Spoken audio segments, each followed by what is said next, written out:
Well, it's just a little bit after 6. Should probably get started here. My name is Doug Webster. I'm in the planning department here with the town of Gray, and I've been working for several months with Al Schaefer.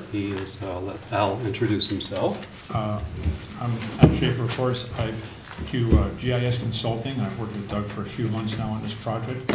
I live here in Gray, and I've lived here for 30 some odd years. My kids come up through the school system, and I'm content to live where I am. I have no plan to move anywhere else. So it's been a great project to work on with Doug. I've got a vested interest in seeing this town grow in a healthier way, perhaps the best way to put it. Okay.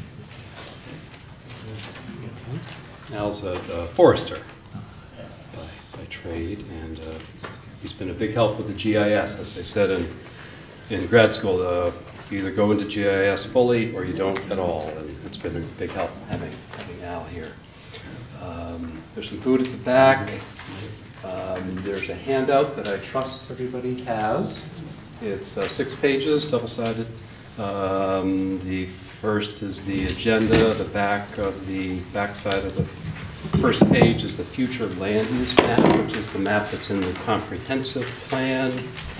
The third page is, what is the third page? To develop the legend for development constraints when we get to that. The backside of that is the town-wide map. And then the last 2 pages is a spreadsheet that provides some context for the proposed zoning districts. So this is the third of 3 meetings. The first meeting was on February 2nd at Dry Mills. The second meeting was at Libby Hill Middle School on the 12th. And this is the third. The primary purpose of this meeting is to solicit input from property owners, residents, and business owners in town, and to bring that input back to the town council for their consideration. We proactively sent out a postcard. It was sent a little bit later than we had hoped. I assume everyone's seen the postcard by this point. Okay. How many people, just trying to gauge the audience here, how many people have had a chance to go onto the town's website and look at the information there? Some of you, all of you? About half. Okay, good. That's great. And so what we'd like to do is go through how the maps were compiled, layer by layer. Sure. Real quick, for those of you folks that aren't familiar with the whole GIS thing, think back to the days when maybe you were in school, you had an overhead projector, and the teacher would take clear pieces of plastic and write stuff on it and rub it off. Well, imagine you had a piece of plastic for soil conditions, another piece of plastic for slopes or hills and things like that. You could put all these layers together so you could see the relationship between these different types of layers. And that's the biggest thing about GIS. The advantage of it is it gives you a chance to see the spatial relationship between different factors on the face of the earth. It could be economic factors, zoning issues, environmental factors, people issues, whatever. If it's on the face of the earth and we can map it, we can show the relationships between that and every other variable that you might imagine, okay? So the maps that we have now, eventually, down the road sometime, when it's appropriate, there'll be a map like this on the town website where you'll be able to zoom in and out and turn layers off and on so you can better see the details. But that's down the road sometime, okay? These maps, the ones that we're going to build here tonight, are on the website. The link is on the QR code with the postcard. And if you don't use QR codes, the pathway is at the very bottom of the agenda on the handout. And I know the maps can look a little bit confusing, but if you take them layer by layer and zoom in. But the maps that we have printed here are the exact ones that are on the website. And even the ones that are on the website now are zoomable. So if you want to zoom in to see a particular area of town or your property, what have you, you can zoom in with all of the maps that are there. And so this was kind of the third draft, if you will, of the proposed zoning. The first 2 drafts had input from the town council. This draft takes into account comments from the town council town staff and the Ordinance Advisory Committee. It's been a work in progress. I might be the one up here making the presentation, but I assure you there are many people behind the scenes that have been contributors to this product. And so we'd like to go through how the maps were compiled layer by layer. We're going to start with the development constraints map and then the non-village proposed zoning. And then obviously I'm sure that there will be questions. With that, when we do get to the questions, because this is recorded, this meeting is actually being streamed live and recorded. When we do get to questions and comments, we're trying very hard to use this mic or go up to the podium so we can have it for the recording, if at all possible. Before we go into the building of the maps, I just should take a second and describe what you're looking at here. Probably you figured out already, these lines are parcel lines, and they're simply the tax map data represented in digital form. And if you've used tax maps at all, you understand they're not for conveyances, they're not for surveying engineering purposes, they're just schematics of where people's property lines are. They aren't perfect, but they do give you a good representation of where your property might be. Of course, that's all the solid lines. We have roads here. Not every road is labeled on this map because of the clutter factor. It will just make things too busy. So if you find your road and it's not named, that's okay. We know that. We try to put the main roads so people can locate their property. Everybody tends to want to see where their property is, and changes like this are in the air, so that they can have an understanding of the impact it might have on their own property, which is very understandable. I do feel the same way. I live just down the road here on Collie Hill Road myself. Of course, the lakes are blue, the streams are blue as well. And I should probably stop there because I have a tendency to talk too much, so I'm going to stop on my head. If you get any questions, please just yell out. It's all good. So just a really quick kind of overview of how zoning works. There's a link to this on the information on the town's website. So there's sort of three different levels, if you will, of zoning. The highest level is what they call the Growth Management Act, and that's a statute. And in the middle is the comprehensive plan, and then the lowest level, if you will, is local municipal zoning. And so in an ideal scenario, you have a comprehensive plan, the middle layer, that's deemed consistent by the state with the Growth Management Act, and then the local zoning is supposed to be consistent with the comprehensive plan. So this is an effort to bring the town's zoning in line with the currently adopted comprehensive plan. So there's a link, so you can see the links. You've got the Growth Management Act, the local comprehensive plan, and local zoning. And in accordance with that, the future land use portion of the comp plan, it's in the summary, there's a link right on the town's website, has different polygons. It's on the back of your first page.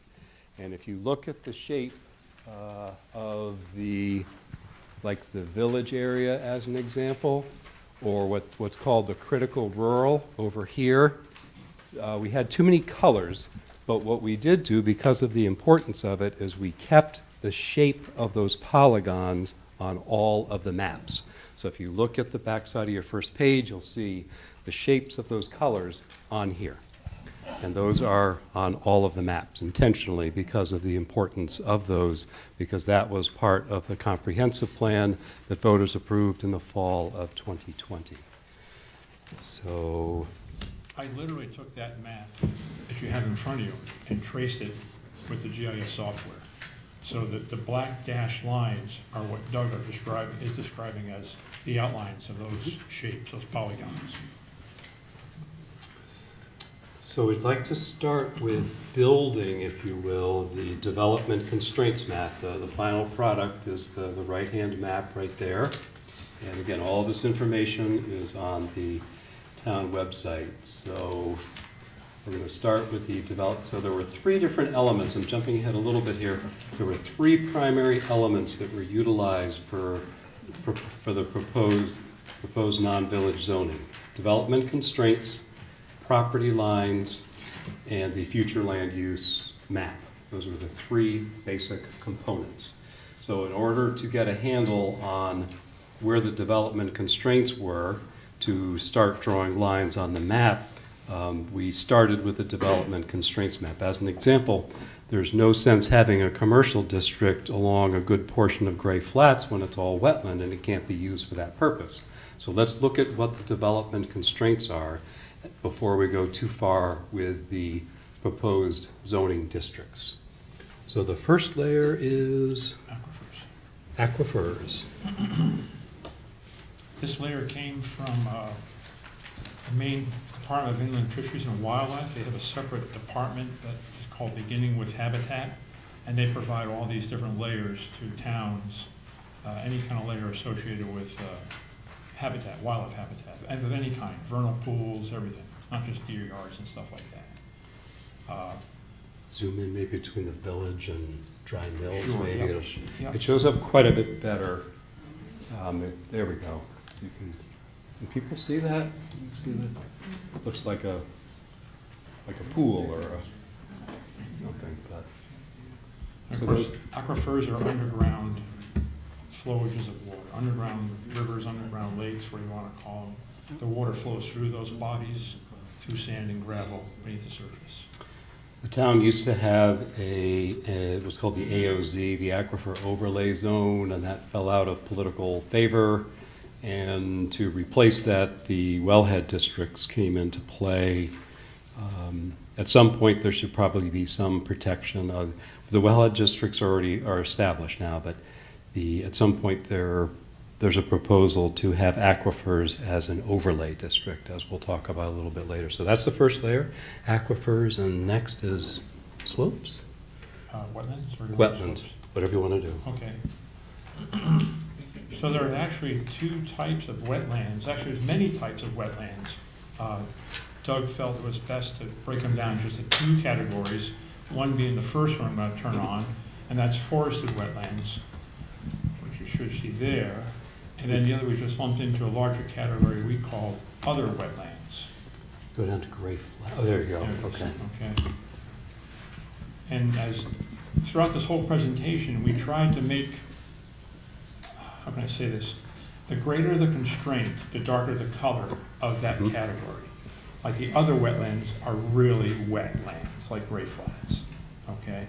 And then the forested wetlands are something where trees are gonna grow, but the soil, there's a definite definition for it. I'm not familiar with it. Trees are gonna grow there, but the soil is probably very wet most of the year, okay? So we broke it down into those two broad categories. You go down to Gray Flats, maybe. That shows There it we go, quite right there. well.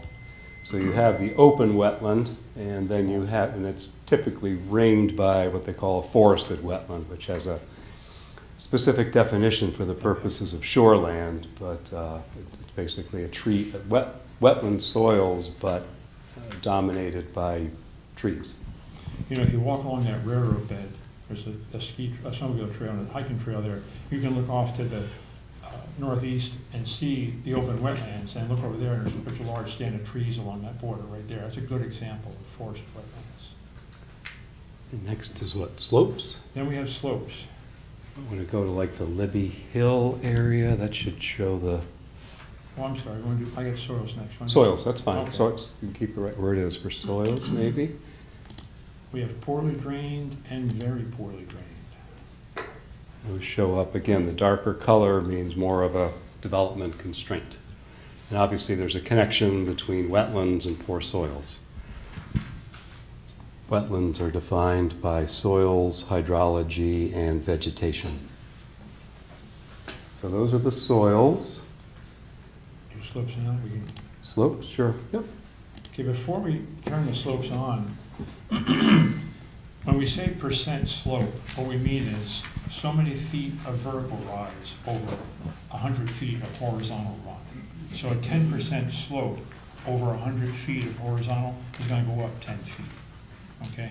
And surprisingly enough, most highways and roads don't exceed 10%.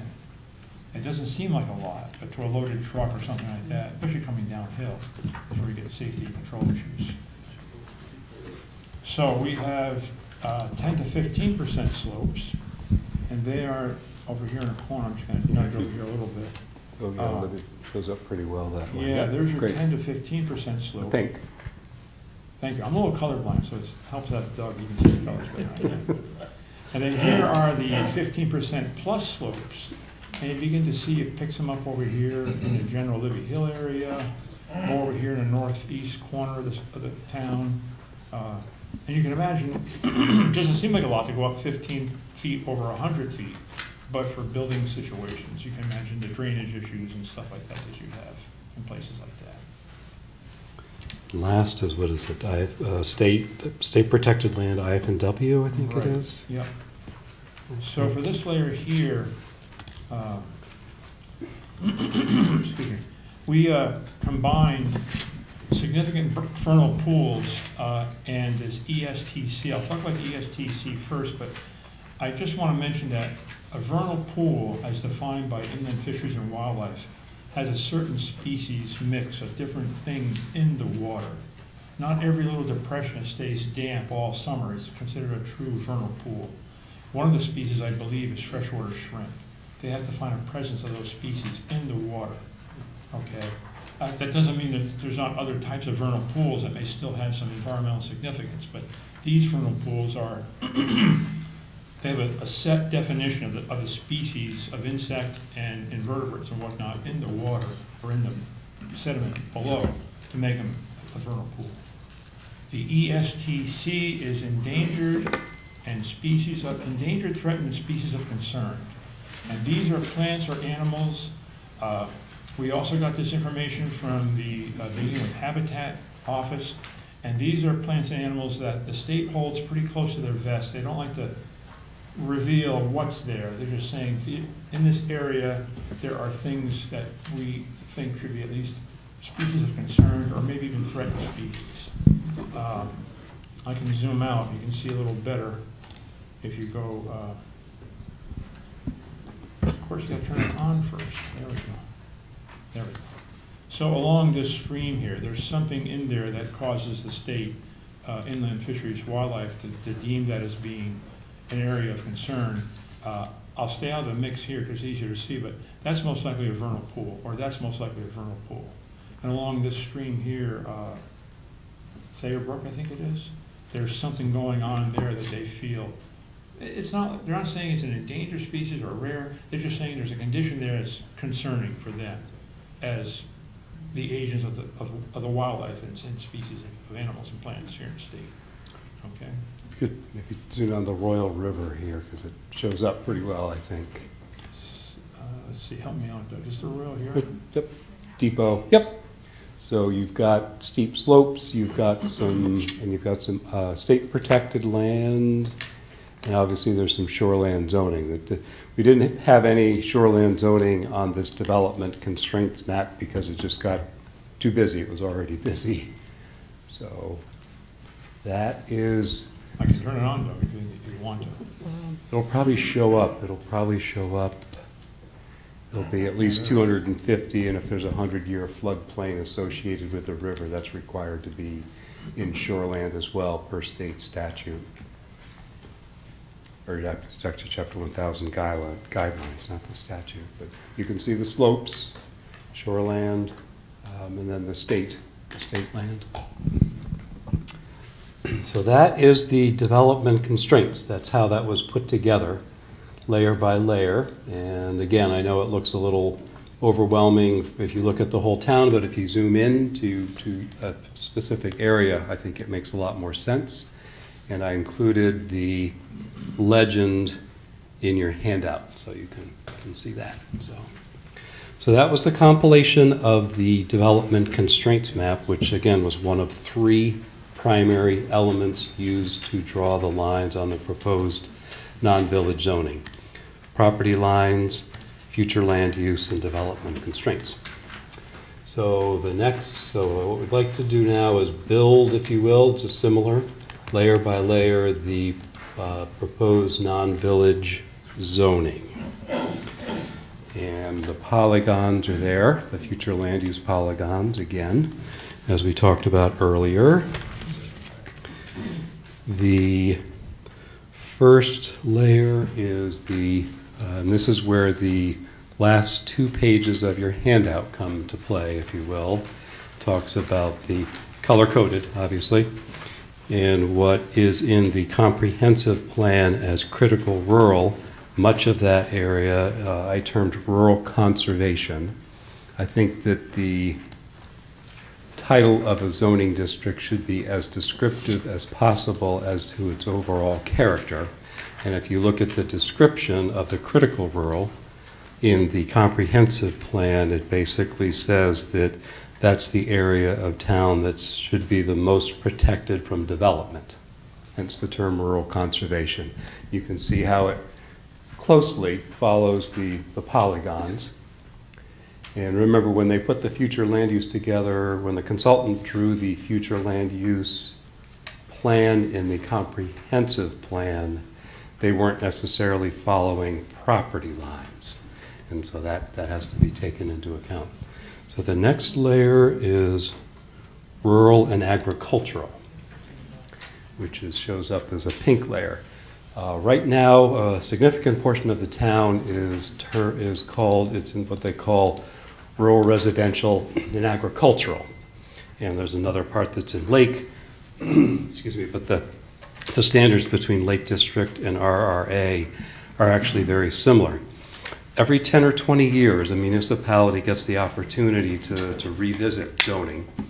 And it seems to me, and I think others as well, that this is the time to separate, because right now we have the RRA district, and the example that I like to use is the half-acre lots right near Hannaford, just north of Hannaford, Spruce, Adler, Fairview area. Those are RRA currently, as well as all the gravel pits on Mayall Rd. They're the same zoning district, same setbacks, same lot sizes, same uses, same everything. And so it seems like this is a point in time to at least ask the question and throw it on the table for discussion to separate out what's predominantly rural and agricultural versus what is rural residential. And that's what this is an attempt to do. So these are what's proposed as a rural agricultural district, and then followed by the areas that are predominantly rural residential. And those show up as an orangey yellow color. Excuse me, Doug, for a second. If anyone wants me to move this map, please just let me know. I kind of zoomed in here a little more, just so I could see it better, but it makes it a little easier to see. But if we want to see a corner that I'm missing, just let me know, okay? Are those maps on other pages? Because I'm not, these are different colors. They're supposed to be the same color. I can't guarantee what the color copier did. I think you'll find that the colors are very similar on the town's website. You do get some things happening when you project a color like this to the screen, as opposed to printing it on paper. You do get some differences there. I think they came out a little bit better when we printed the large one as opposed to the small one. So that's the proposed rural residential, and then next I believe is what is it? RMU? Is it the next one? Residential. Residential, and these are areas that are predominantly existing residential. And probably will always stay that way. The town currently has a medium density district that's probably similar to this. It seems as though you get the half-acre lots around Dry Mills, Spruce, Adler. Those are half-acre lots. It's a residential neighborhood. It seems as though it's appropriate for the town to zone that a true residential district and protect it as that. So that's the proposed residential area. And then the next one is the residential mixed use, I think. Is that right? Yeah. And that's the blue. And so these are what I term light, proposed to be what I call light commercial. So because of the predominant residential areas surrounding these, the proposed commercial uses for the residential mixed use would be uses that would not adversely affect the predominant residential nature of the area. So no restaurants open late at night, but, professional offices, that type of thing. We don't want uses there that are going to adversely affect the neighboring residential use.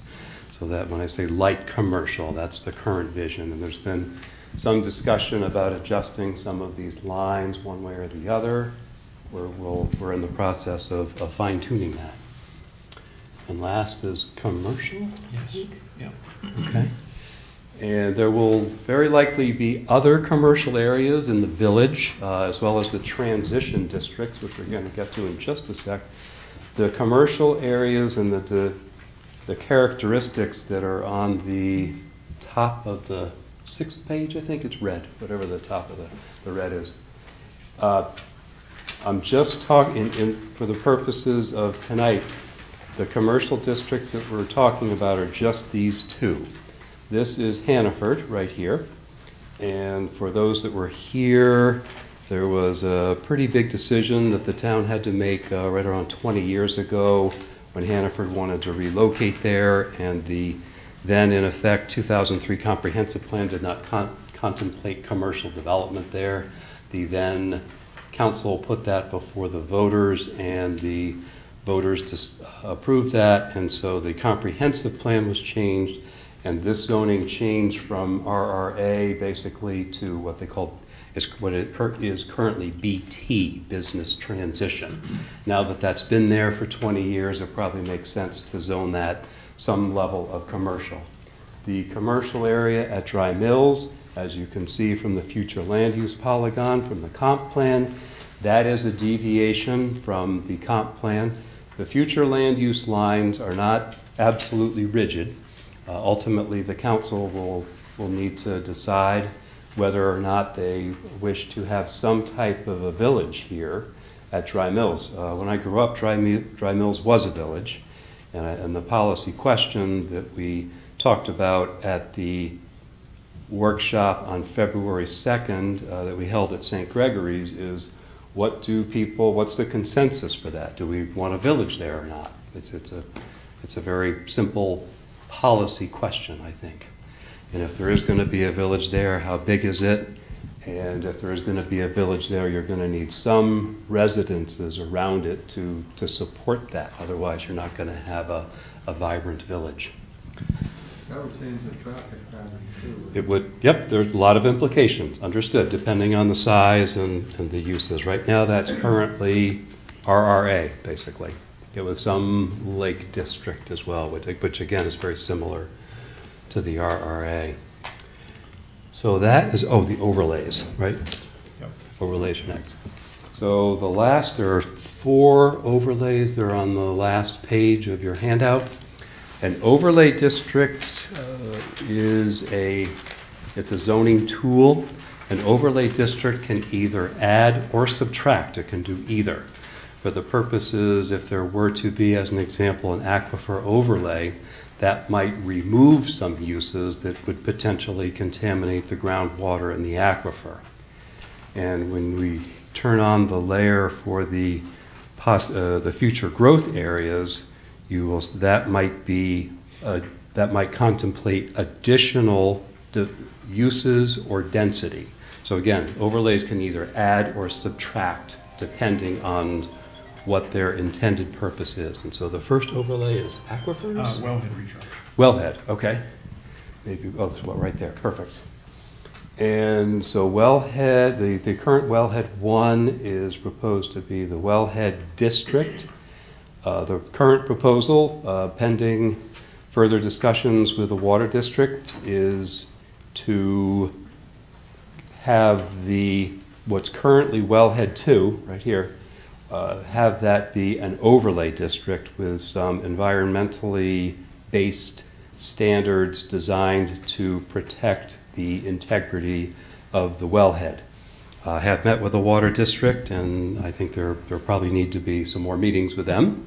But that's the concept, is to see if there is any possibility of removing the current Wellhead 2 and taking most, if not all, of those standards, but maybe allowing for a slight increase in density if we can figure out methods to accomplish the same purpose that, that the current Wellhead 2 was predicated on. So that's that's a proposed Wellhead Recharge. Yep, let me get through the overlays, please, if I may, and then we'll take questions. The aquifer layer is also on this map. Okay. As well. So the last aquifer, here you can see the aquifers. They get a little bit, they show up pretty well up here. The more layers you have, it gets a little tough, but you can see them pretty well there. Aquifers and the Lake District. We want to go future growth areas, or we can, here's future growth areas. So future growth areas, as detailed in the spreadsheet in your handout, these are there was a big focus on connections. A lot of the challenges that the town is currently facing with the village transformation project, that's the undertaking that the town has looking at the village and what the village is going to become, is that there's a huge volume of traffic going through the village. So one way to try to address that is what they call ring roads. So as an example, if we can get a road that goes from Mayall to Yarmouth with a ring road, and then maybe someday Yarmouth through to Portland to Center, and long term, all the way over to West Gray Road.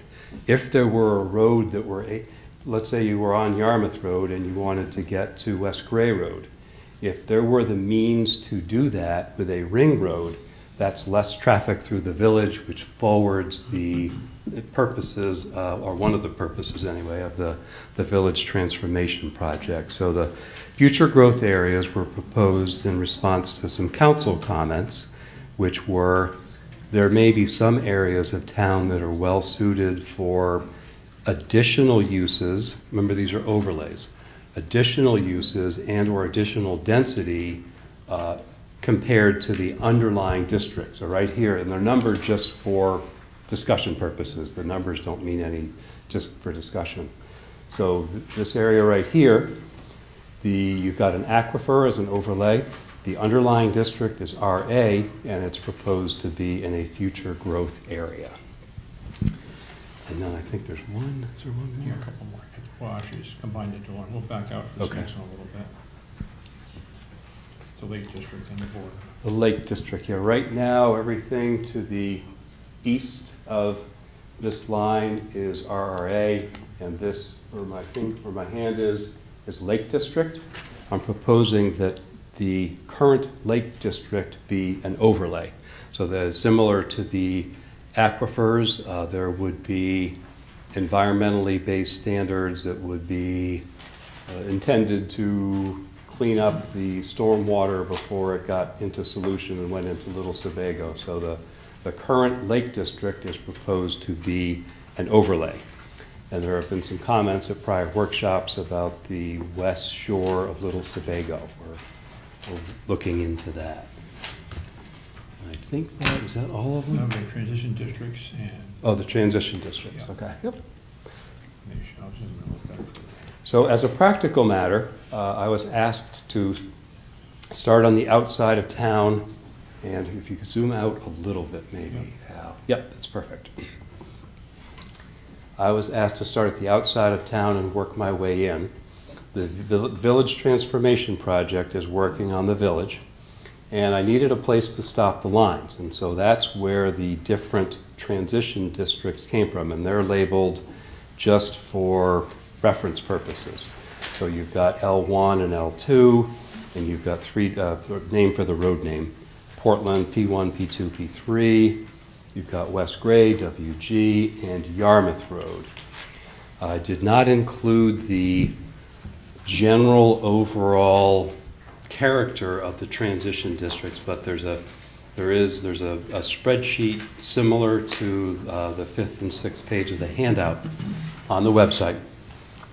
And we can't really, and those talk about the very, very general nature of these different transition districts. As a practical matter, we can't have a well-informed discussion about the transition districts until we figure out what's going on with the village.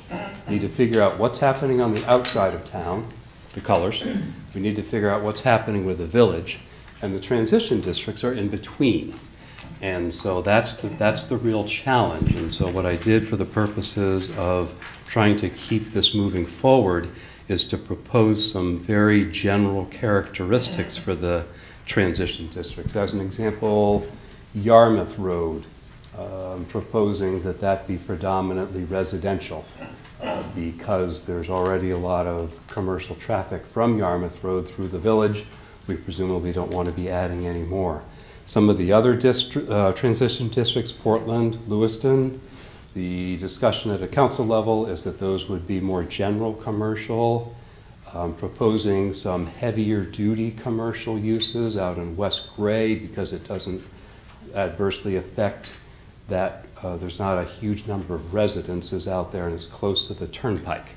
And so you'll see if you look online that there are some very general characteristics proposed for those. Those were included for the purposes of soliciting input to see if we're on the right track to help guide those decisions as the town works on the village and then fills in the missing colors, if you will, for the transition districts. Mentioned the CZAs. There's a couple contract zones that are obviously going to stay. There's 2 in the village, Cumberland Farms, and Aroma Joe's, Grace Center, one out Yarmouth Road, and Bruns Brothers, and Stillwater, Woodcock, the contract zones. And I think that's... You want to talk about the other zoning districts as well? The wellhead protection. That's the only thing, I'll just turn that on. So. Yeah, I touched on the wellhead. Yeah, so the current... That's the existing one there, right? Current wellhead 1 is proposed to be a wellhead district, and then current wellhead 2, as I mentioned, is proposed to be a wellhead recharge overlay at this point. But that's a work in progress. So I think that is how the maps were compiled, and I think at this point we should be good to answer questions. And again, if you have questions, I can either bring the mic to you, or if you want to come up to the podium here. We're trying to, because it's being recorded and streamed, we're trying to get the questions so that folks that are maybe watching at home can hear. So, questions, comments, any input? Things you like, things you don't like. Hi, thank you. My name is Ed Getty, a resident here.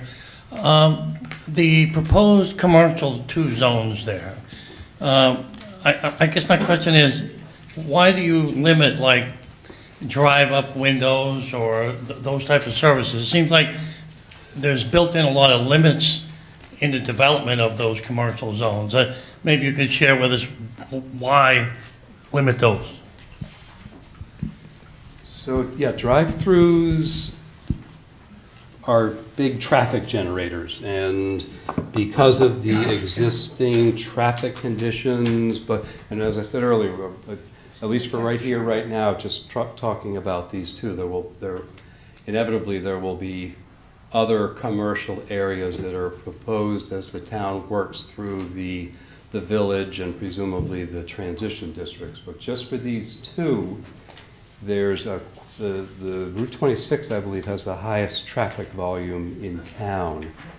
And you've got an intersection here, but if there were, let's pick on this parcel right here, if there were a drive-through located right there, that would adversely affect the traffic flow. And so if you are going, the proposal is, and I think I referenced it in the spreadsheet, I think I called it a vehicular access master plan or something. And as an example, if this area in Dry Mills were to be developed commercially, the intention is to get the traffic to the existing intersection and then maybe longer term somehow take care of, and that was anticipated at the time at which, this was about 6 or 7 years ago, when the Dry Mills intersection was redone.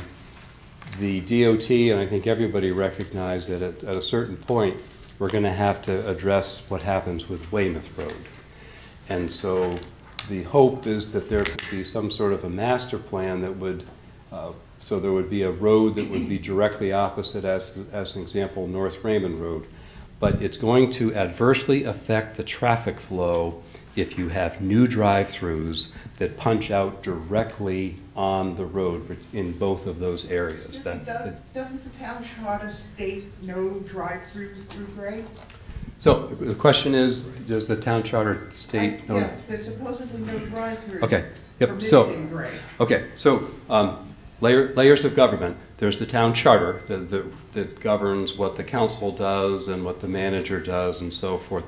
And then there's the zoning ordinance. I think what you're talking about is the uses table in the zoning ordinance. The uses table in the zoning ordinance does specifically disallow drive-throughs in most zoning districts. And everyone says, okay, well, what happened with Aroma Joe's? That was a contract zone that the council decided to approve. And so that's currently in the zoning ordinance. And what I'm proposing, and so on with the red, I guess it's the top of page 6. In the spreadsheet, I have sample uses, and then I have sample standards. And if you look in the sample standards, I'm proposing, they call it a master plan. And a good example of a master plan is what Falmouth did at exit 53 when you get off the turnpike. And for those that have been here for a long time, that used to be a farm. And there was the turnpike exit right there. And so the town of Falmouth developed what they call a master plan. And there's quite a few shops back there once you get off there. And so that, I think, is a really good example of a new commercial development that had a master plan to address the traffic. That's probably a little bit larger than what we're talking about here, but it's a real-world example. So you're correct that the current zoning, not the charter, the current zoning does disallow drive-throughs in most, I think something tells me. In the village. In the village, you're correct. In the village, you're correct. And Dunkin' Donuts was there because, for those that were here, it was Casco Northern Bank, if I remember back when I was growing up, and it got locked in that way. So, but trying to connect the dots here with the drive-throughs, the intention is, if there is to be additional commercial development in these areas, putting aside the other areas, let's try to be smart about it, and let's try to make sure that we're doing what we can to get the traffic at one location rather than multiple drive-through curb cuts, because that's not going to help the traffic flow, and of course the traffic volumes are going to increase over time as well.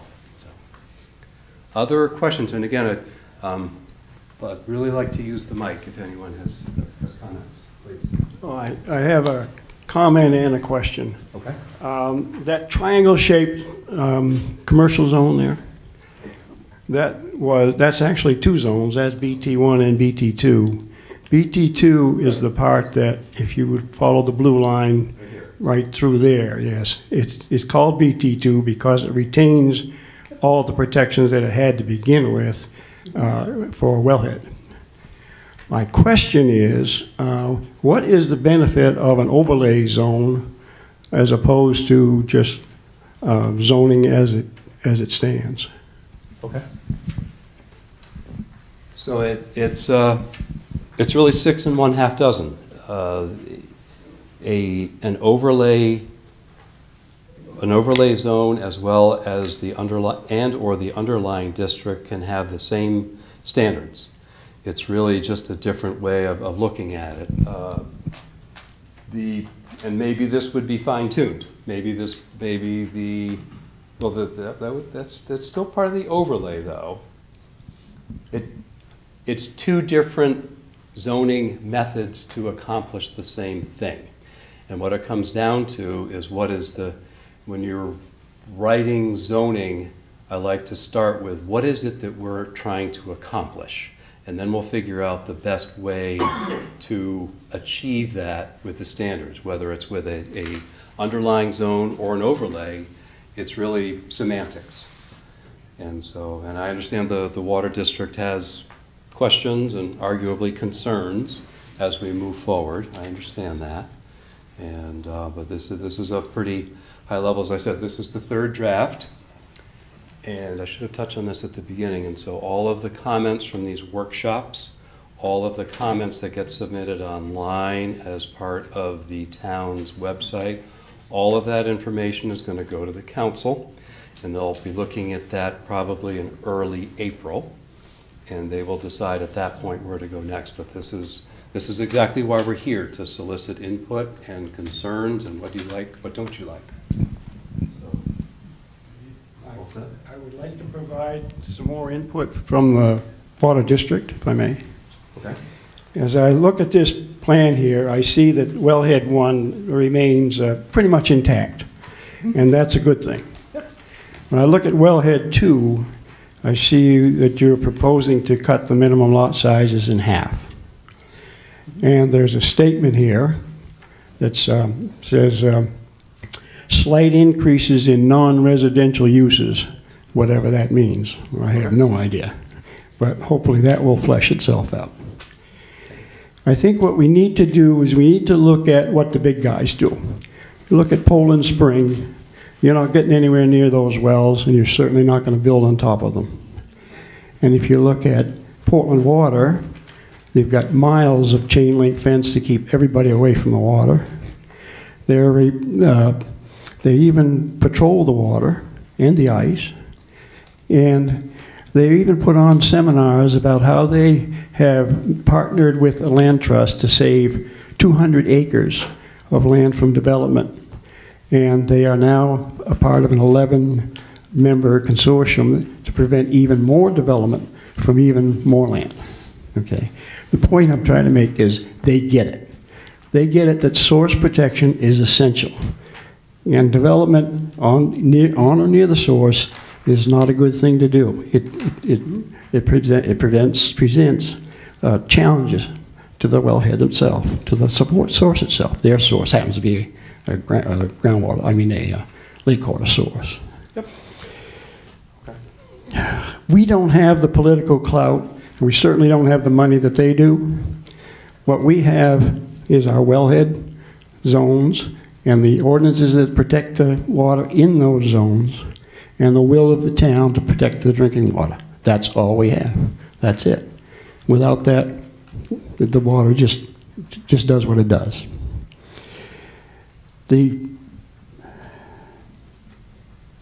I know there's a lot of pressure from Augusta to jam a whole bunch more people into a lot smaller spaces. Okay, I get that. But I think that can be done. There's a lot of developable land in Gray, and I think that can be done without affecting anything in the wellhead.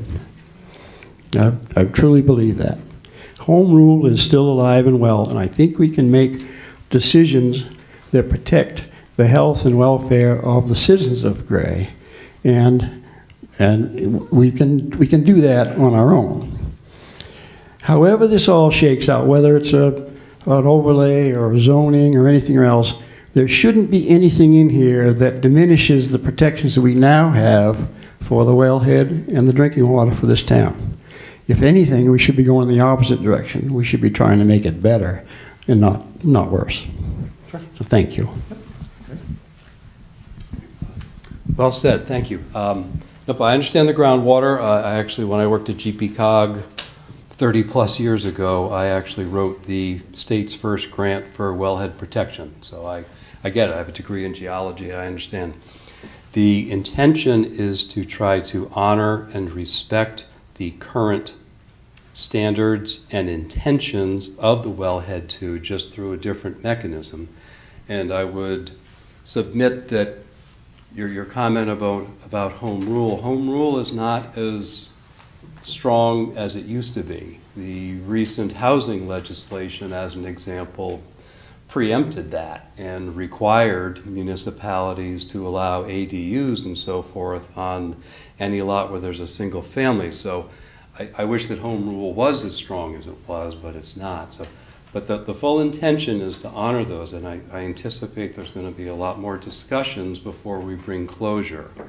And the district has, Greywater District has understandably been very clear about their full intentions of protecting the integrity of the wellhead. I understand that. So is that fair? Or? It's fair. Okay, I'm trying to thread a needle, and ultimately, the You know count. where we're always coming from, don't you? Yes, well, I've worked with you guys for many years. I understand, but your points are well taken and well founded. No questions. I have a quick question, actually, Doug. Looking at this map, I took the layer for the wellhead protection right from the existing map. But looking at it now, I realize, was this gap, was that originally, it seems like it makes more sense for it to come right across. It used to. That's why there is a BT2.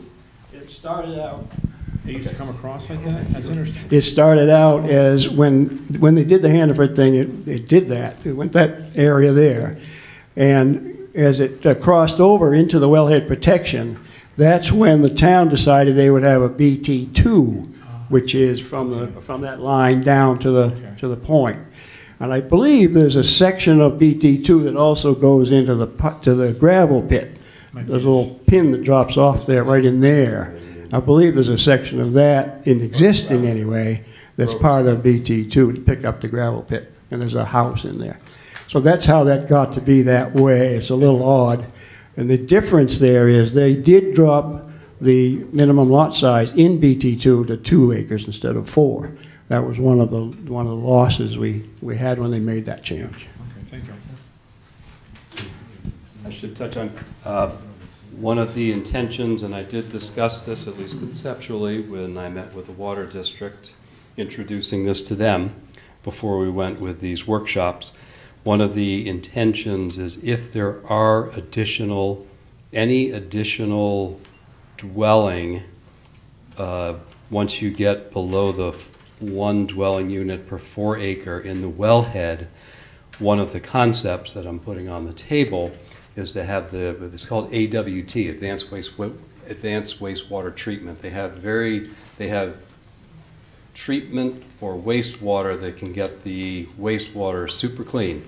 They add oxygen, and there's even a clear tube, and there's a UV light that goes through and kills all the bacteria. So one of the proposals to try to honor the intentions of the density in the what I'm proposing is the Wellhead Recharge overlay, not in the well, probably in Wellhead as well, both, is to propose that.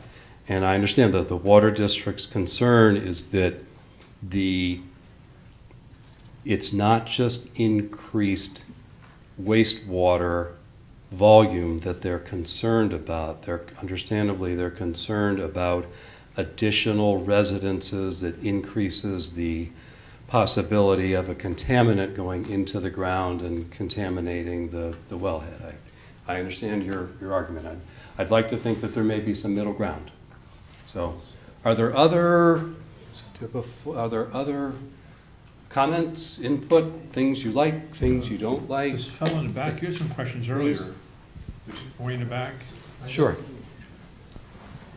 Sure. It was just dealing with the wellhead. Oh, okay. That's what I was just trying to understand, just so it doesn't get messed up. I don't understand, though, what you're saying with the dealing with the sewage or the stuff. How would that work with if you're on septic by the wellhead? So, okay, I'll put on I've been a plumbing inspector for a lot of years. So there are what they call AWT units, Advanced Wastewater Treatment Units, and so most houses, the wastewater goes out of the house and into a septic tank, and you might have it's a brand name, a Zabel filter, and then it goes into the disposal field. When I used to I was a plumbing inspector on the coast for quite a few years, and we were eliminating overboard discharges for the purposes of reopening clam flats for OBDs that were licensed many years ago by the state. And that was the system that they had, and that was 20 years ago. They have septic systems that take the wastewater out of the house, and you bubble it up with oxygen, and the oxygen goes to work and eats all the bad things, and then, as I said, at the very end, it goes through a clear tube with a UV light. And that was the Cadillac system 20 years ago that was utilized, again, for the purposes of reopening the clam flats. So, and I'm sure they've come light years since then. So that, I think, addresses the cumulative wastewater volume, but it does not answer, correct me if I'm wrong, does not answer the concern that the water district has with the increased density because of the increased number of people that would be living there. And I'm hoping that there may be some middle ground there. So does that help? I was just concerned to, that was a good answer. Okay. Thank you. Yep, very good. Sure, yes, thank you. Very good. Yeah, Doug, I had some questions concerning the commercial zoning districts, Okay. and especially the one particularly up by Dry Mills. Okay. Yep. Okay, now, you know, 26 is completely snarled in the summer. And to look to put commercial development in an area that's prone to so much high traffic, the infrastructure isn't there to handle it. So why is that a key area to put commercial? There's a lot of wetlands, there's brooks running through there, the proximity to the lake. I mean, we've gone through this before, and to look at the map the way it is with overlays and indicating different zoning areas, people don't get the big picture of what the implications of these changes would look like.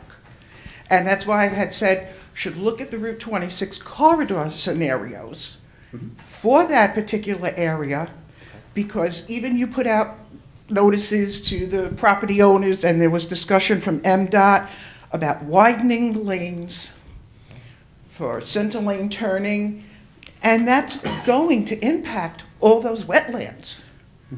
So why is that an ideal place to put commercial?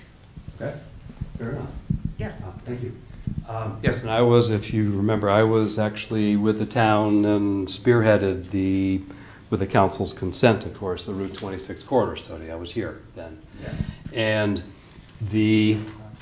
I would like to, the short answer is I think that there's two short answers. One is that I think it's worthy of putting it on the table as a policy question. And secondly, I think there's a lot of middle ground.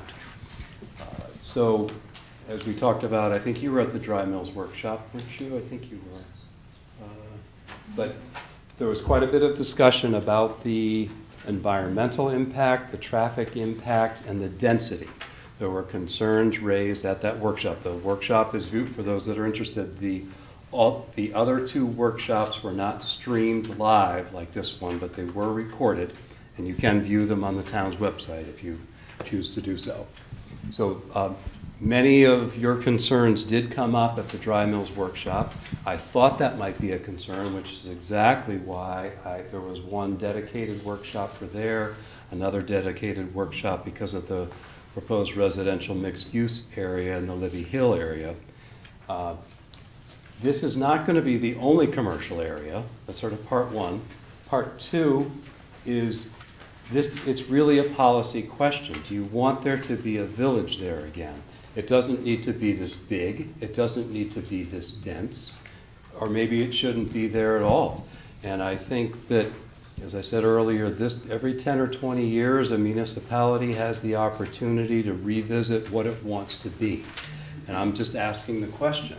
It's put on there to spark discussion, and it has. That's perfect. I have a follow-up question. And that input will go back to the council, and there'll be input from town staff and the Ordinance Advisory Committee. And we're partway through the process. We're not complete. Okay. So is the town council, town staff and the powers that be that are going to ultimately decide this, are they looking at the 56-page MDOT document that has the traffic projections from 26A all the way up to New Gloucester into 2035, taking all of that into consideration? Because even they said the infrastructure is not there on North Raymond 26/Shaker. So is all this being taken into consideration before a decision is made? Yep, okay, good question, yes. And the projections that were done as part of the Route 26 corridor study, we now have real-world data. They call it AADT. It stands for Average Annual Daily Traffic. And what that means is you take every single car that goes through a section of road or an intersection for the entire year, and you divide it by 365. There's peaks, there's valleys, but it's the average, AADT. So Section 3 of that document has all that. Yes, The yep. projected growth, if anybody Yep. wants to look. Nope, I was the one that worked with Tom Errico at T.Y. Lin and developed that study. I understand. Yep, no, I lived it. 6 scenarios. I understand. 6 scenarios and the traffic impact in each one. Yep, that was my project, I Yeah. understand.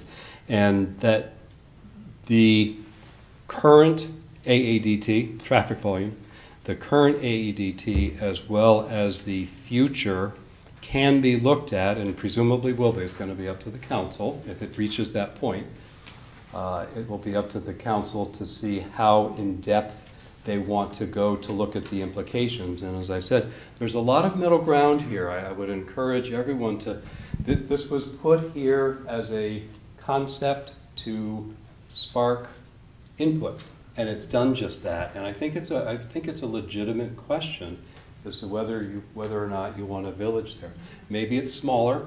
Maybe there is as I said, a master plan that does its level best to minimize the adverse impacts. But even if there's no commercial development there or additional residential development, the traffic volumes are going to increase. I think there's a percentage that engineers use, and I'm not an engineer, but I think there's a certain percentage that they estimate that goes up every year, and that gets factored in. And as an example, the intersection of Short Shaker, we call it Short Shaker, between the village and where the bypass comes in, that intersection is actually getting pretty close to capacity as a result of the steady increase in the other measure is VMT, they call vehicle miles traveled.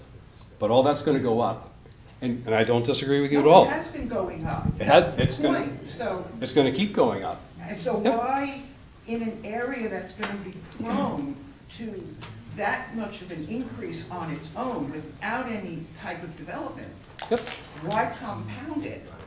So the comment is, why would we want to compound the traffic impact for the Dry Mills area by changing the zoning to allow more non-residential development? And it could be smaller. There may be a way that Phase 2, if you remember when the Dry Mills intersection was redone, as I said, 6 or 7 years ago, they recognized that there would need to be a Phase 2, if you will, where Weymouth comes in. So maybe what happens, if there is going to be a small amount of commercial development here, if that's the decision that ultimately gets made, then maybe this portion, right where my thumb is right here, maybe that portion of Weymouth gets discontinued, and there's a master plan that brings this straight across and connects up with Weymouth at the back. So there may be some middle ground, and there may be some win-win, if you will, situations. But this is a high-level discussion, and not just with the commercial areas here, but with the future growth areas. All of this was put intentionally on the table to solicit input. And when I went to the council with the third draft of the zoning map, they said, okay, we need some input. And so we took off for these 3 workshops, and all of this input's going to go back to them, expected in early April, and they're going to decide. But But we've had pretty good attendance. We had about 45 or so at the Dry Mills workshop. We had 25, maybe 30 at the Libby Hill, and we've got, what, 35-ish or so here, maybe 30. So anyway, this is good. This is exactly why we're undertaking this. And you're, the water district, the traffic, this is all good input, and this is exactly why we're taking our, I call it the dog and pony show. That probably has. Maybe I can add something too, Doug. So- You know, any kind of change rocks our boats and makes us more cautious, and that's good, that's a good thing. And then when we see things projected or on paper, it tends to take on like a dimension of, oh, this is what it's gonna be, right? And it's not the case, as I understand it.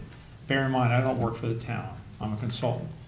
But my impression is that, I'm a resident of the town too, is that we had to put them someplace so people could see them and get the discussions going. If we were simply telling you, we want to make a commercial on so many parcels up in Dry Mills, you wouldn't understand the impact, and it wouldn't generate the concern, and it wouldn't generate all these good comments, okay? Change is inevitable, unfortunately. The trick, I think, of the town and the zoning is to minimize the negative impact, all the negative impacts of change, and still make the change manageable for the greatest number of people in the town. And that's a tricky formula, it really is. But I think it starts well by having maps like this that sort of say, well, here's an idea, folks, what do you think?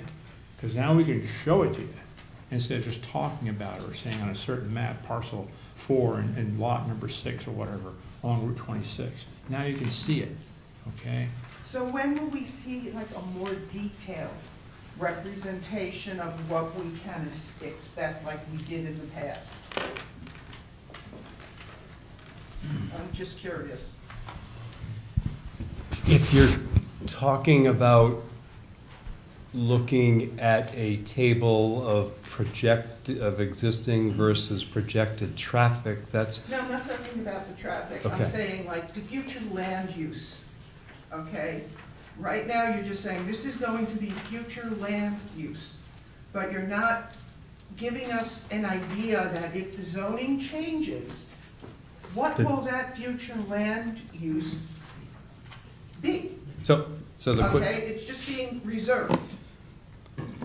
I see. So the question, your question, I believe, is focused on the future growth areas, is that correct? Yeah.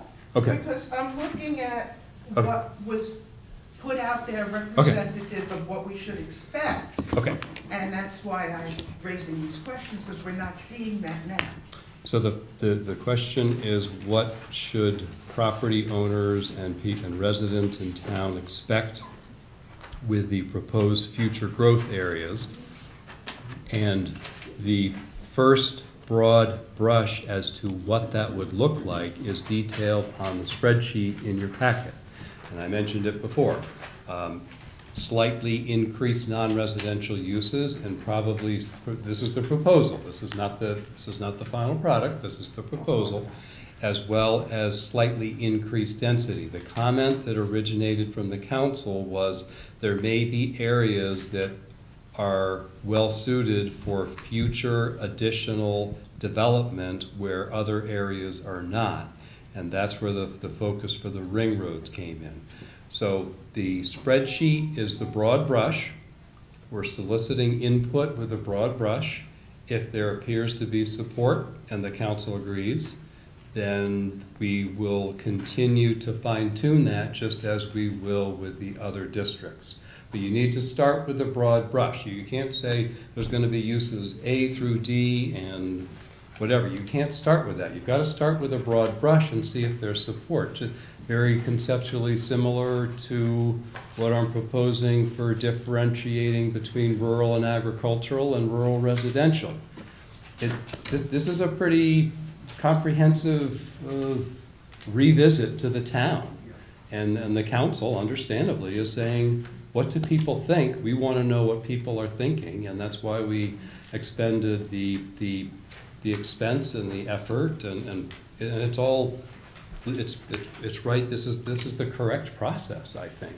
So we sent out a postcard. We're holding the workshops, and we're here. This is great. No, I understand understand that, but I was just asking because Yep. previously we did see maps and where new roads may be cut in off 26 onto the Yep. adjacent properties. Oh, And with- that's why I'm asking, With a corridor are we study, going to yeah. have any Okay. kind of that? Because it's the same area that's being impacted now.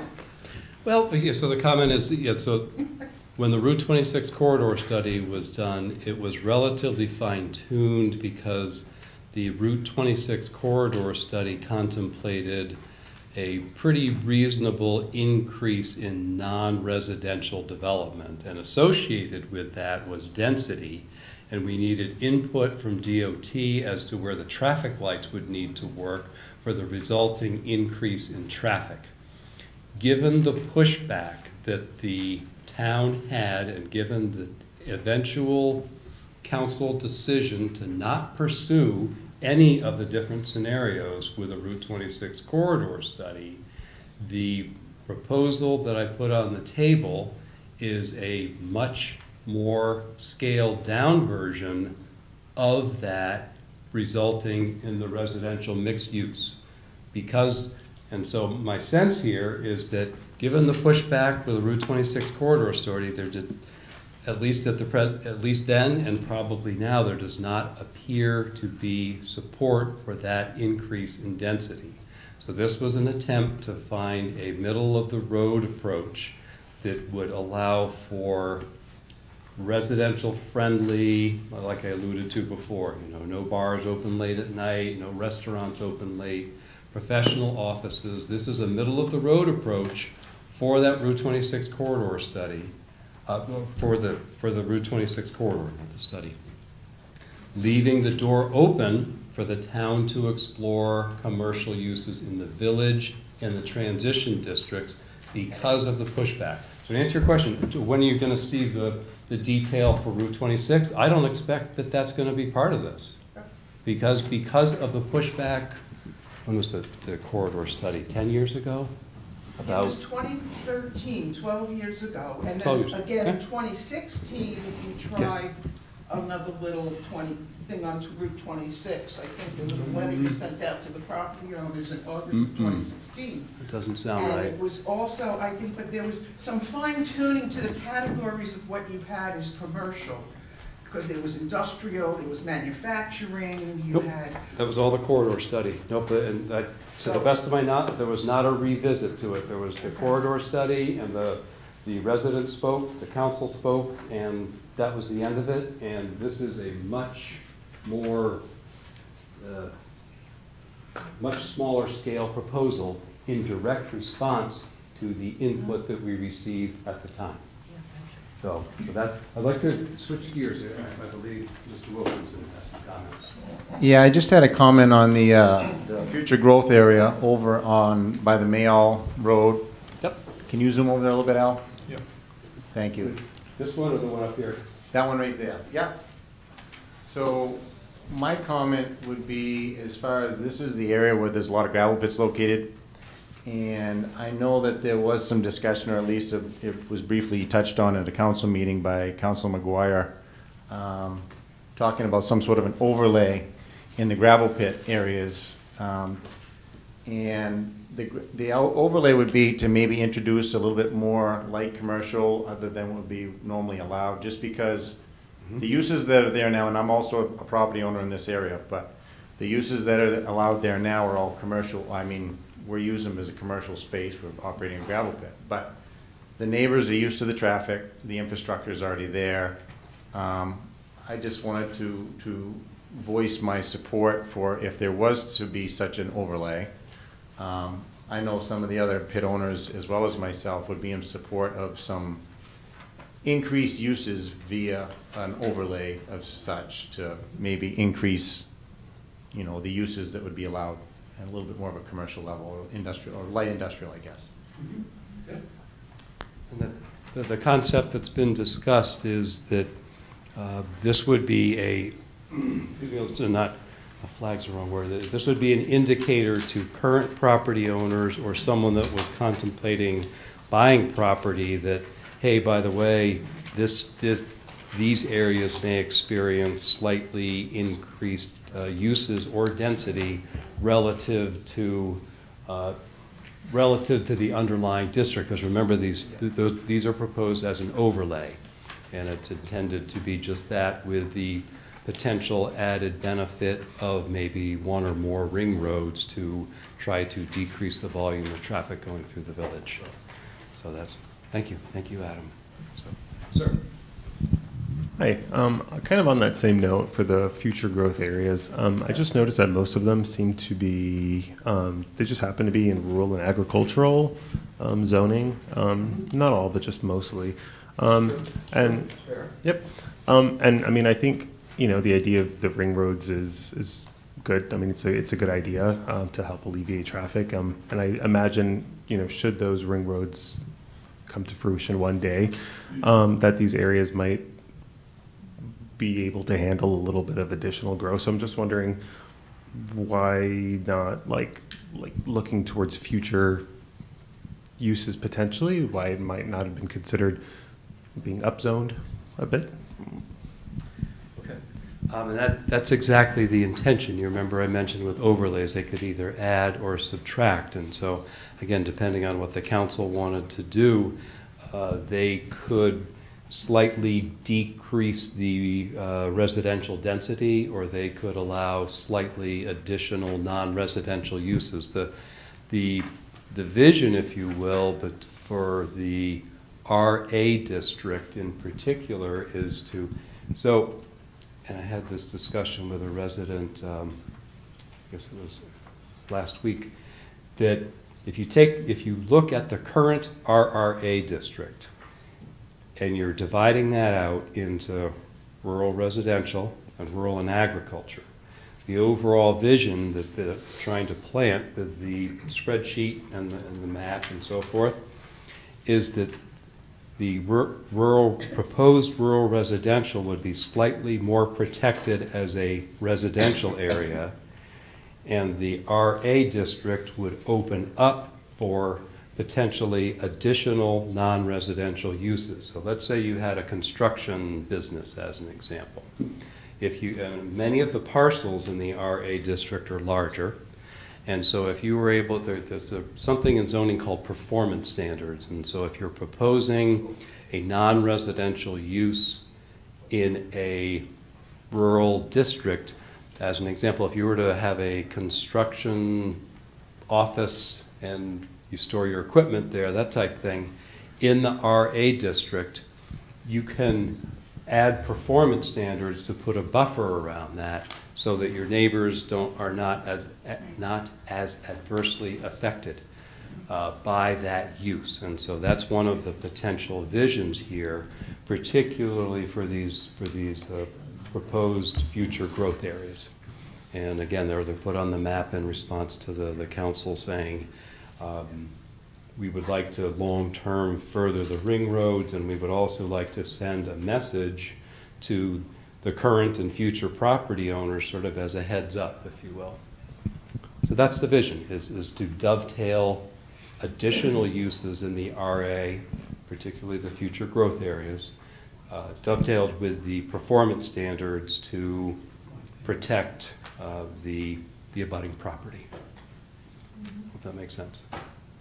And then, as I said, there will be discussions for additional this is not going to be the only commercial in response to your concern.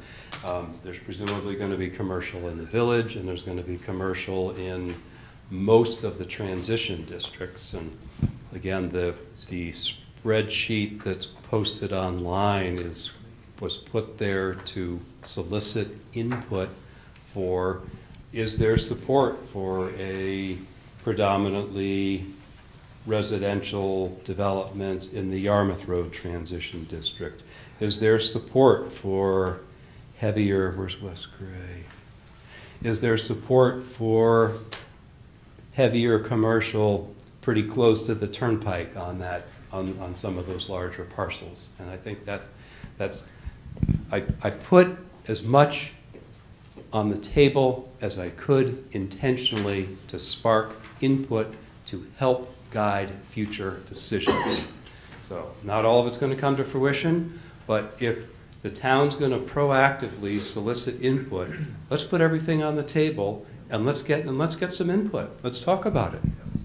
Yeah, I was just gonna make one more comment. So maybe some of the future growth areas, those, as the discussions continue, some of those may change or shapeshift a little bit. Maybe if there's real support for one area that isn't currently within the large red line, maybe it could get expanded to that, potentially. I think that the lines may move, and at this point, this is the, even though this is the third draft, this is the first blush, if you will, of bringing all of this information together and putting it on the table while the town simultaneously works on the village. And then we'll, as I said, we'll fill in the transition districts. So that's the, I know it's hard to, because I know people, what's going to happen in this transition district? Well, we don't know yet, you know, but. But we can see the colors, we can see what's going on. That's right, that's right. You can see the colors, that's right. You know, one of my big problems is you got Little Sebago Lake and you've got Crystal Lake, and look all around them. Look what colors they are. Look what you're proposing to do in the lake areas, which I'm not in favor of at all.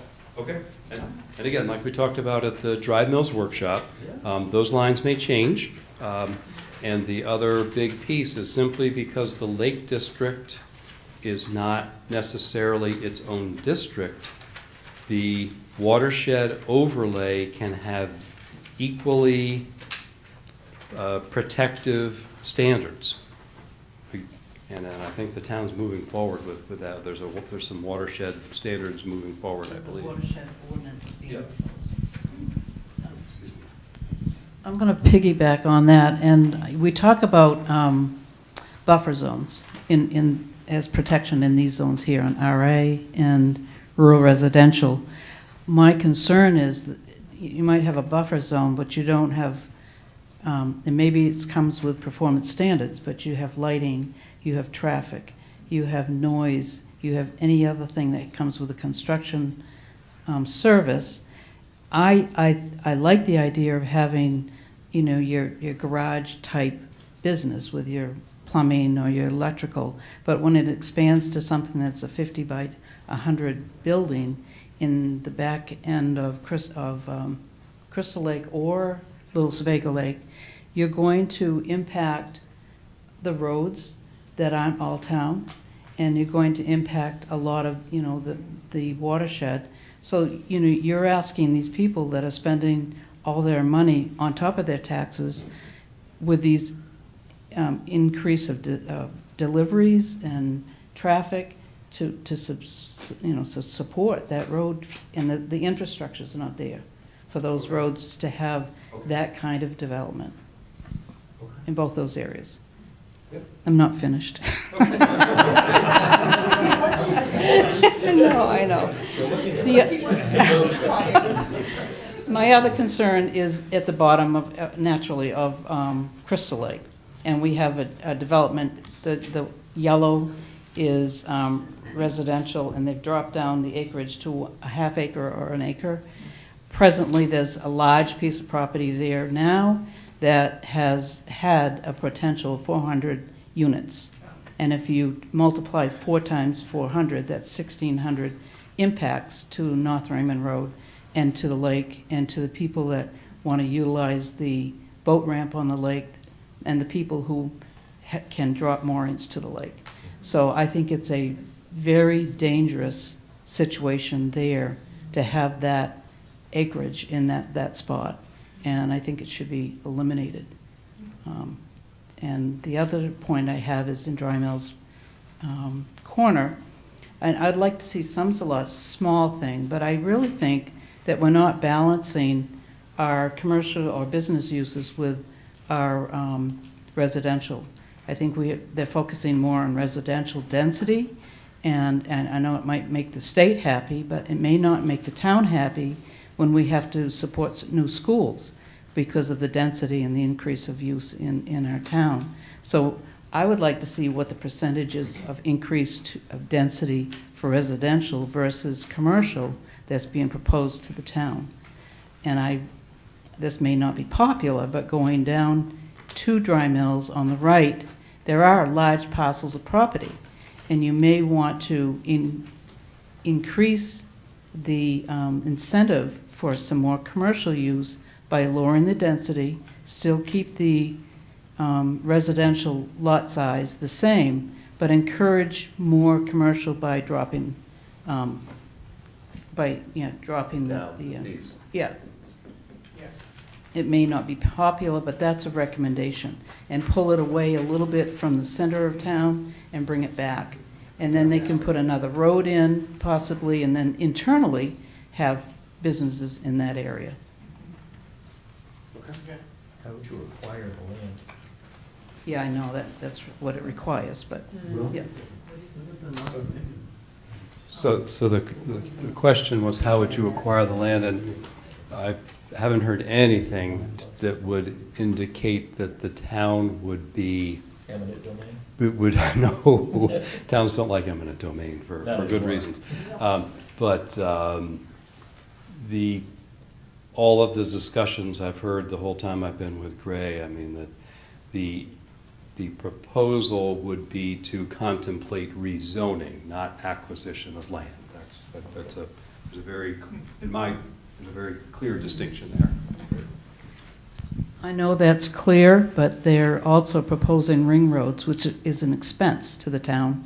And this could be a very positive expense, bringing business into it and bring us to a spot that really we need. And then you can't have all residents. You can't have higher density all the way through town. You've got to manage your commercial uses. And if you put your money in the spots that really make sense, like in the ring roads, that makes sense too, and that'll take forever.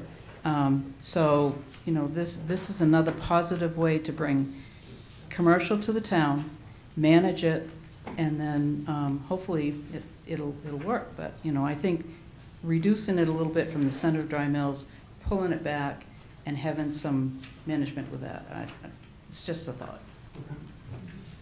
Just as a sort of a side note, ring roads do not necessarily need to be built by the town. I mean, there can be performance standards put in place where if a road is built, then the property owner realizes the long-term income from that by the new uses on either side of the road that they built, and it would connect it.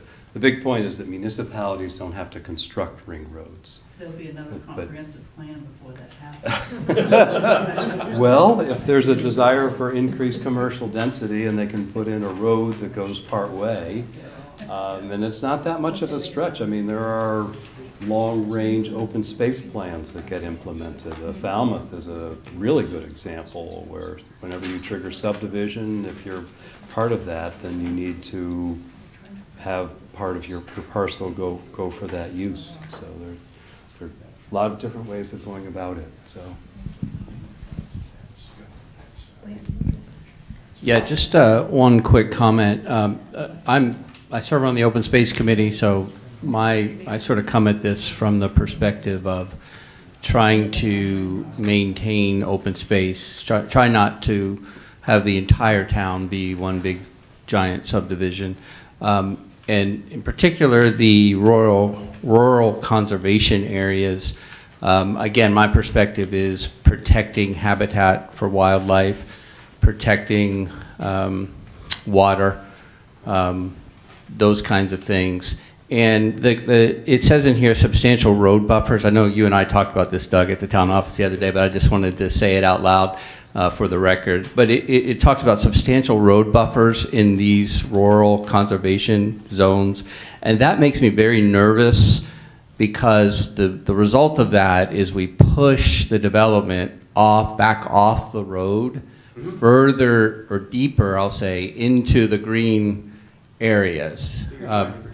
That we're trying to protect, exactly. So it's sort of counterintuitive. So my recommendation would be, instead of substantial road buffer increases, maybe a little bit. Like, for example, in RR8 today, it's a 50-foot setback.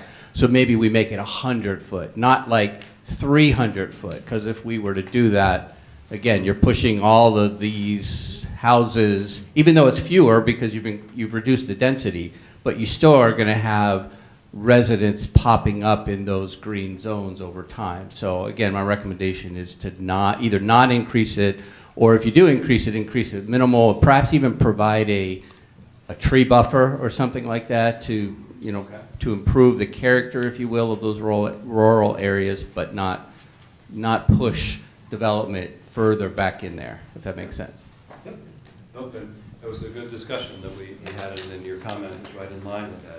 That's a really interesting, sort of, they're juxtaposed, if you will, because what most people think of rural character, they drive down a road, they don't see houses, but your point is well taken that the further back the further you increase that front buffer, you're compromising the purpose of the RC district. Compromising the back of the lot. The back, yes. Nope, understood. I intend to explore that, so, okay. Pam? Do you give incentives for people that do cluster development so that the development's is closer to the road, and then you have the open space back? In the So of course, these zoning districts don't exist yet, but with the buffer, yes, so the current residential open space subdivision provision, it's in subdivision, it's 40113. And what that has is a table that has a minimum front buffer and minimum side buffer that is required to be fractionally owned by the lot owners in the subdivision. And so I think the impetus for including the substantial road setback in the sample standards in the table was in line with that, so that if you were to have a residential open space subdivision in this proposed RC district, that it would be set back and you wouldn't see it. But it's a really interesting argument because they're both legitimate. I understand. I don't have an answer for that, but I can tell you what's on the books now. But I think if you're trying to be true to what you're intending to accomplish with the RC district, I think his argument is right on. But how does that get balanced against the rural character? Planning's not an exact science by any stretch. Other comments about maybe where the RC versus RR versus RA? I mean, this is the last of at least the currently scheduled workshops. So any? Doug, just a quick question. As you get ready to drill down a little bit in more detail on these various new zones or different zones or renamed zones, what would you have to hear from the citizens about just leaving Wellhead 2 and Wellhead 1 alone in the water? And we know that was created and put in place with the experts in the field, hydrologists in the field that developed that Wellhead 2. What would you have to hear from people in order to just put that to bed and say that's not part of this change? Well, I guess ultimately it would come from the council, to answer your question directly. And if one or more folks would like to contact the council, they can. My sense here is that there is this security blanket with having Wellhead 1 and Wellhead 2 its own district versus the overlay. And I can't seem to convey that overlays can accomplish exactly the same thing. Well, then don't change it. If it's exactly the same thing, why would you change it? It's, okay. All right, well, it's going to be up to the council. Okay. This is the proposal, and as I said, and you were there, when I met with the water district, the intention here is to explore, I mean, Wellhead 1 is, from my perspective anyway, Wellhead 1 is a fait accompli. It's its own district, everything stays just the way it is. It strikes me that the outstanding question that seems to keep resurfacing, pun intended, is whether or not Wellhead 2 should be an overlay, part 1, and to me that's not as much of a concern, but it seems as though the proposed increase in density that I put in the table to 2 acres, that seems to be the primary source of concern. Is that fair? And when Bruce Fowler designed or delineated this Wellhead 2, Wellhead 1 area, we looked at the existing zoning, and that's when it was changed to 4 acres. So it was based on his expertise, not mine. I mean, because what I don't know about aquifers would scare you. So, you know, it's just, if what's in place is working, why would you change it? Okay. But it's a fair question, and this is where I'm exploring what options might be out there, and I'm attempting to explore whether or not there is any middle ground to try to honor and respect the intentions of the current Wellhead 2 with having an overlay and having an increase in density, and like we talked about before, increasing the wastewater standards. It's a proposal. That's my input. The other thing is there's not that many big lots in the village area. Have you talked to the current landowners to find out what they have an appetite for? In the village? Well, or draw a big circle around the village, yeah. I haven't. I was involved with I mean, because ultimately, if these landowners don't have any desire to do residential or desire to do commercial or desire to do anything, well, you know, it seems like we're spinning our wheels. You're talking about lots in the village. Well, you pick any of those large lots, there's not that many there.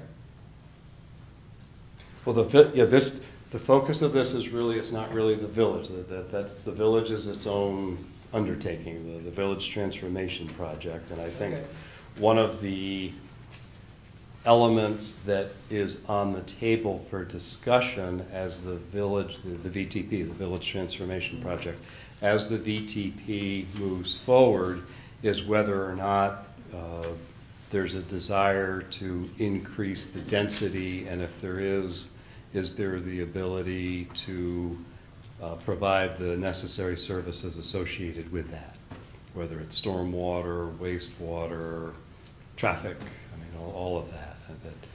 And that's what's kind of hard about, and then I stopped at the village intentionally, and I mentioned this earlier tonight. There's what I call the outer periphery of town, and then there's the village. The village is its own undertaking that's being tackled separately by people other than me. Do they have open meetings, public meetings regarding the village? The village, there's a portion of the town's website that outlines that. There are periodic meetings, and the town is working with a consultant. So The answer should be yes. People So, can yes, attend. They can't talk. Okay, they can attend because it's a meeting. okay, I'm trying to. I don't know. So the Village Transformation Project has had meetings with the Maine Department of Transportation that are discussing the road configuration. No discussions about zoning have taken place there.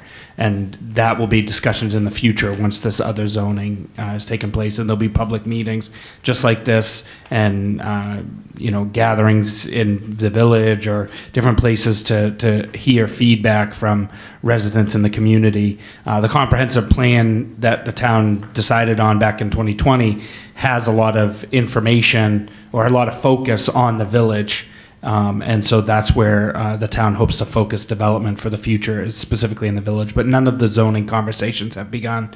The town council has had a number of presentations about the village transformation project and supported a plan that the group had developed. And that plan is with Maine DOT to work on a federal grant submission to help with the roadway infrastructure there.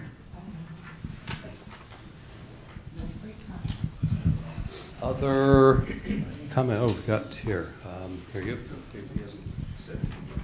go. Two things, well, three actually. First off, kudos to you guys for what you have done here.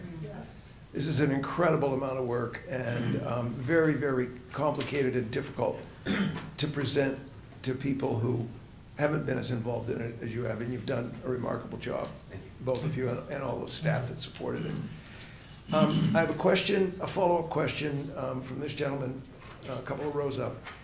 I would rephrase his question about if it ain't broke, don't fix it. What is the benefit that you are seeing to the changes that you're proposing regarding, I think the topic is Wellhead 2 primarily. What is it that you're seeing that says this is an improvement? Okay. You want to answer that? Yeah, no, okay. go right ahead, then I'll follow it up. So the intention, here we go. The intention in line with the new state requirements for requiring housing is to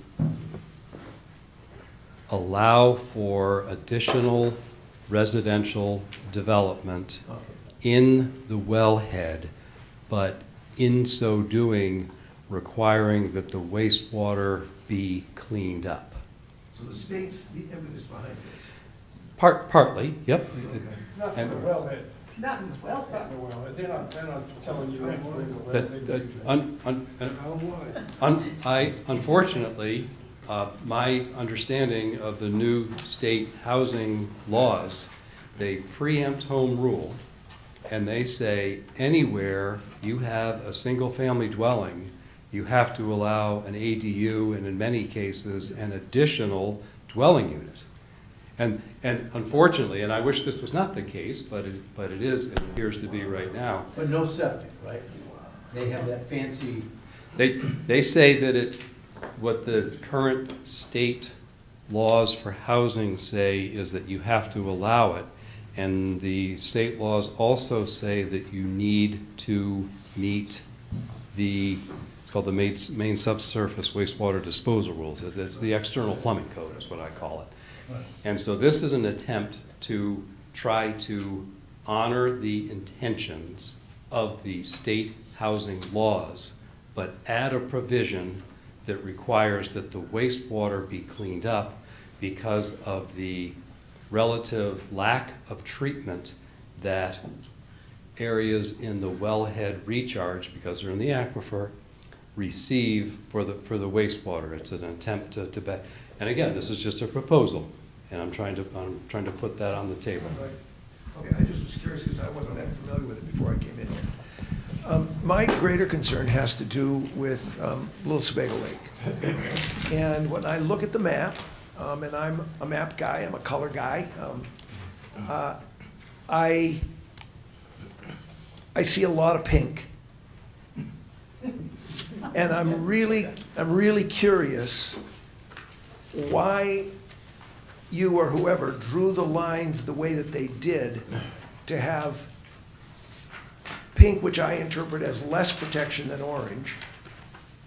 That's the other way around. Yeah. Orange is more protection. Well, orange is intended to be predominantly residential.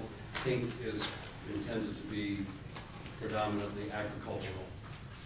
Okay, so, but also things like excavation, other kinds of quasi-commercial activities, etc. But those, as an example, those could be excluded in the watershed overlay. That's a perfect example of an overlay. So if I look at the southeast side of Middle Lake, Here? southeast side, South? southeast, here, yes. You're saying that that zone there that goes down to the town border could, with an overlay, it could be further protected? Yep. That's So, what the proposal is. yep, so as an example, if you had a construction, you had a big parcel, you could put a buffer around it, there are performance standards, you could put that, let's say, here, and you could put it, this is just an example. You could put it anywhere in the pink, but this is one of the points that I was trying to make with the overlay versus its own district. You could, in addition to environmental standards for the direct watershed of Little Sebago, for stormwater, erosion and sedimentation and so forth, you could also, in this overlay area, you could disallow uses such as the construction. And who makes that decision? That would be an integral part of the new zoning. This is one of the advantages of an overlay. Like I was saying, you can either add or subtract. You can do either. So if there was a concern, it sounds like there is, if there was a concern for the RA areas, here, that are in the direct watershed per the watershed overlay, there could be a disallowance for uses that would adversely affect the lake in addition to stormwater standards. Okay, if I understand you then, the overlay can become part of the constraining Yes. piece that you talked about in the beginning. It can either add or subtract, Okay. as I said. Thank you. I'm good. If there's a concern that the zoning is proposing to increase development around the lakes, that's not happening at all. In fact, it's maintaining restrictions. The proposed zoning that Doug's put together doesn't increase development in and around Little Sebago Lake, as someone had said they were concerned about.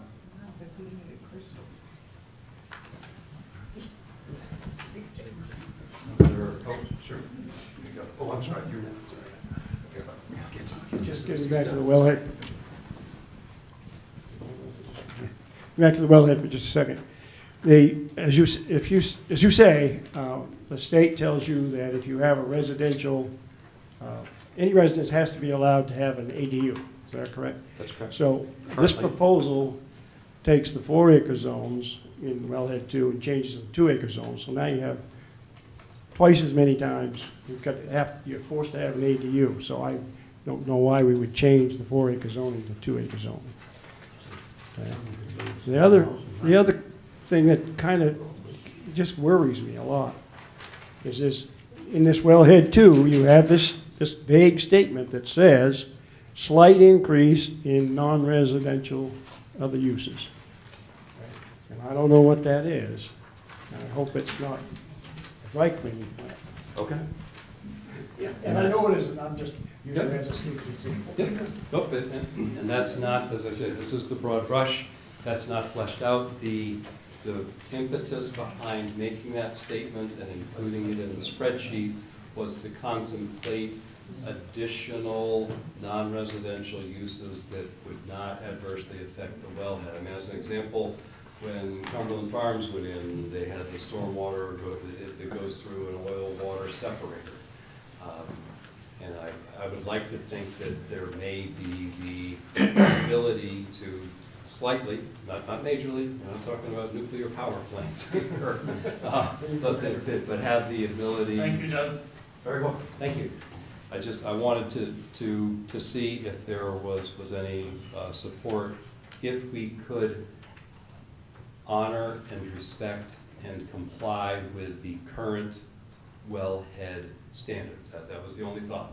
So, you've been very patient, thank you. Actually, I'm just wondering if there was ever any, I think some of the confusion with the pink is just that the agricultural zone seems to include what some other municipalities may have separated into an industrial zone. Was there ever a consideration of having an industrial zone that's separated from an agricultural zone? No, so, I guess this is on. So the only industrial zone that I'm aware, I mean, there are some current zoning districts that either allow, as a permitted use, you need site plan, or what they call conditionally allowed warehousing and so forth. But there was an industrial zone that was proposed as an integral part of the Route 26 corridor study, and I caught a lot of flack for that. But that was actually, and I never really got a chance to defend that, that was actually pretty well founded. I did extensive work with the then state soil scientist, a guy named David Roque, who's very well respected. He's retired now, but where those industrial areas were proposed on the east side of that stream, the soils change, and there's a hardpan layer over there. So where I'm headed with this is when and or if the town does propose heavier commercial uses, such as industrial, they should generally be located in areas that are not in an aquifer, you do not have porous soils, and you have a hardpan layer. The hardpan layer is a restrictive layer that's anywhere from 12 inches to 24 inches down. And if you look on the town's website for the spreadsheet that talks about the general character for the proposed transition districts, and you look at the West Gray, you will see that they're proposed in an area that has soils that generally have a lot more clay, and they're not where aquifers are. That was intentional, just as it was intentional when I proposed the proposed industrial areas of Route 26 corridor study. It was based on the soils. You don't want those heavy uses. And the reason for that is, heaven forbid you get a spill, you want that contaminant to go down to the clay and stop. You don't want it to keep going in the ground. And so if you're looking at zoning for a municipality, it's about the soils. You've got to understand the soils, and it has to practically, the uses and the general character of the zoning districts that you're proposing has to work with the soils out of respect for the groundwater. And that was done with a corridor study, and I did the same thing here. So I don't know if that answers your question. Yep, nope, that did, thank you. I did have a second question, just in general with some of the residential zones. And I actually I don't know the answer at all. Like, how are we with like sidewalks? Are those like encouraged? Or are those like in the residential zones? Like, I live in a subdivision that has a sidewalk, and it's like one of the few ones that do, and I think it's great. And I was talking with my neighbors, and they were like, "Wow, I wish that we had more sidewalks here." And so, sure. Currently, sidewalks are integral part of. I don't think there's too much of a mention in site plan, but the requirement for sidewalks is currently dovetailed with the road standard that's memorialized in the subdivision ordinance. So depending on the location of the property that's being subdivided, it requires a certain road standard. It's also predicated on what they call the number of dwelling units. But so if you're in the village, as an example, if you were to put a subdivision in the village, then you're required to put in a sidewalk unless, per the subdivision ordinance, unless the planning board waives it. And there are other areas where that's required. So the upshot is that sidewalk requirement is hinged with the subdivision standards. And I think the town, at one point the town was looking at different standards for that to see what those are. So, yeah, good. Okay. Just not to be repetitive, but could you say again what you said regarding housing around the lake? The zoning that Doug has proposed here isn't designed to increase development around the lake. But it makes it available to increase it? It doesn't. It puts there's a zoning and there's an overlay surrounding. So the zoning basically involves the current land use, which is either the rural agricultural or the rural residential. So basically those are supporting what the current uses are, which if you live there, that's what the current uses are. There's not a proposed to expand uses to raise the density The town's doing extensive work on watershed management and things of that nature, so it wouldn't be aligned to propose that expansion.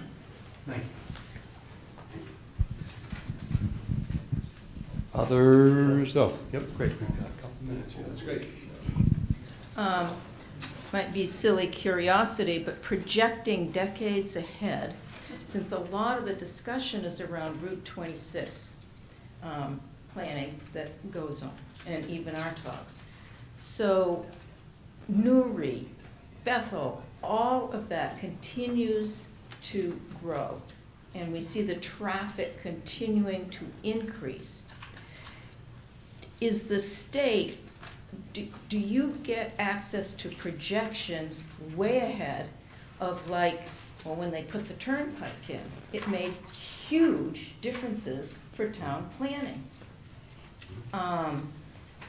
So much concern, and I have it, about the traffic on Route 26 really gets whizzing up by Poland Spring and stuff. How much greater traffic will be coming? And are there ever plans that the state might have long-term that would influence that traffic projection, such that we wouldn't have to worry so much about some of what we're considering? Like maybe Dry Mills would be more reasonable to have a village, but I get concerned about that if the traffic continues to increase of people going to all those wonderful areas that are getting bigger and bigger. Sure. Okay. So, yeah, there are, as I mentioned earlier, there are projections, there are estimates, and I forget what the percentage is, but the AADT goes up a certain percentage every year, and you could multiply that out by the years. In terms of the state's long-term plans, that's anyone's guess. I will say that if you were not here at the time at which the state and the Maine Turnpike Authority sought input from the town of Gray for locating the bypass, there were discussions about where that should go, and there were also discussions about a future interchange on the turnpike. And so whether or not that's going to come to fruition at some point in the future, That could make a big difference. and we're not alone with this. I mean, there are towns like Gorham and someone with where the ships used to be. Thank you, Saco, Wiscasset. There are many municipalities that are wrestling with just this, and there are also, and the state has learned some lessons from its past mistakes, if you will. Topsom, they put in the bypass in Topsom, and they forgot to limit the curb cuts, and then Topsom got developed, and the bypass wasn't much of a bypass. So it's a moving target. The state was quite and remains very restrictive with curb cuts on the bypass that was built. That's pretty much an iron curtain, unless you've got very deep pockets. The curb cuts that are there, but to reopen that would be a very heavy lift. It's a good place for a solar farm. So, Not Sure. if you have your office looking out over the solar. One, I just realized I didn't introduce myself. I'm Michael Foley. I'm the town manager here. I work with the town council and Doug on a regular basis. But I just want to add, one of the complications about Gray is it's a pass-through community. There's tons of routes that pass through community, and it's the main reason why the Maine Department of Transportation is working with us on the Village Transformation Project, so we can help to better regulate and manage the traffic that flows through the community. But we're never going to get rid of the traffic that flows through the community. It's the best way is to manage it as best we can, and that's why things like the bypass happened, and talk in the past about another interchange or something like that. Those are going to be how you better manage the traffic. So we're trying to do that unless roads are built in other parts of the state and surrounding communities and in Oxford County or things of that nature that redirect people to not go through Gray. Until those things happen, we're always going to have a lot of people traveling through Gray. And at this point, nothing's projected of that sort. And